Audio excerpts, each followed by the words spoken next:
Hello again, YouTubers. This is your host, Black Samurai 7. I just want to post a video on an article that I read earlier, and this one's going to be on a sad story that happened in South Carolina. And it seems though this is a story about a 14-year-old boy. He shot and killed his own father, and then he managed to drive a car to an elementary school playground where he wounded two other kids and a teacher with a handgun. It's just the story is so upsetting, people. And as I was reading the article about it, it just made me want to cry, because thank God those kids are all right. But I was wondering what was going through this child's mind as he shot his dad, and where did he even get his hands on a gun? That's another big question. How could this kid could have gotten his hands on a gun? How? And I think I could think of probably a few scenarios. One, his father bought the gun. He bought the gun, signed his paperwork and all that stuff. He's in legal possession of the gun, and he had the gun placed somewhere where in reach of the kid. Even though the kid's 14 years old, this is still a child. 14, that's still a kid. And he probably maybe took him outside in the yard and probably been shooting at stuff and showed him the gun and all that and told him where the gun is. And that's two scenarios that I can think of how he can get his hands on the gun. Or someone could probably have brought him to the gun store and bought the gun for him. That could have happened too. And he probably could have stole that gun for all we know. Because we live in a century. People steal anything. It doesn't matter what it is. And so, yeah, there's just probably a lot of evilness going on in this kid's mind for him to drive over to that school and pull out that gun, especially at those kids and at the teacher too.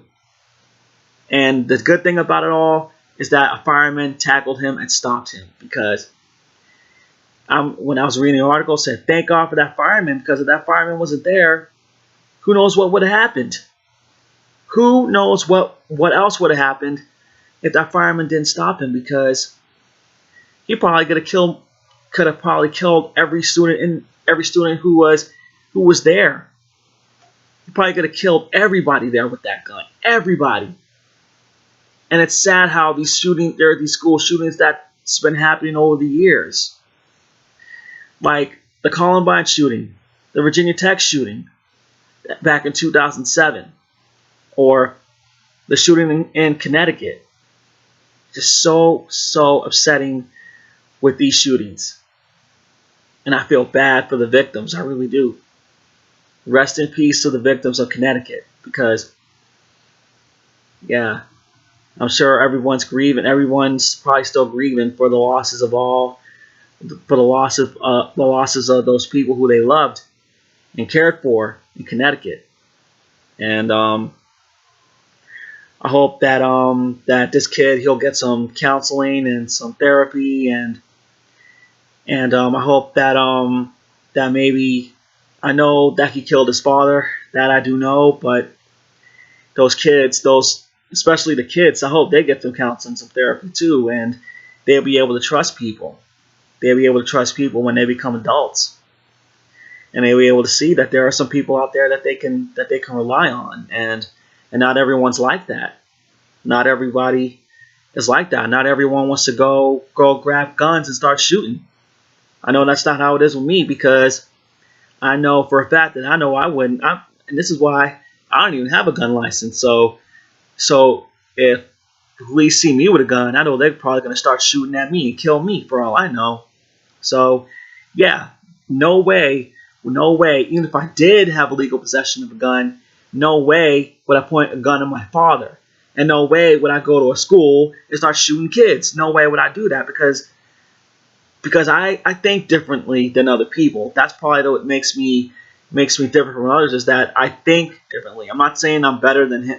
I'm better than this 14-year-old boy. I'm not saying that at all.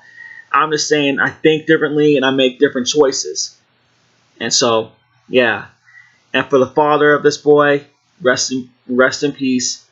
And if to anybody who knows and loves and respects this man, I'm sorry for your loss. I really am. I'm sorry that you have to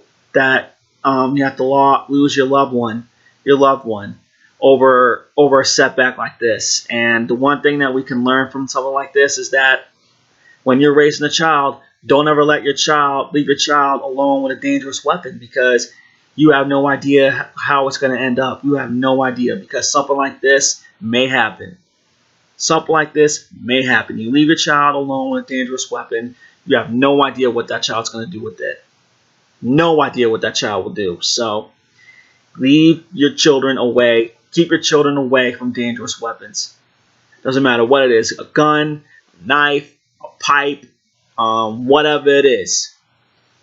Now, that's all I got to say. Feel free to like, comment, and favorite my video. Feel free to subscribe to my channel. See you guys later.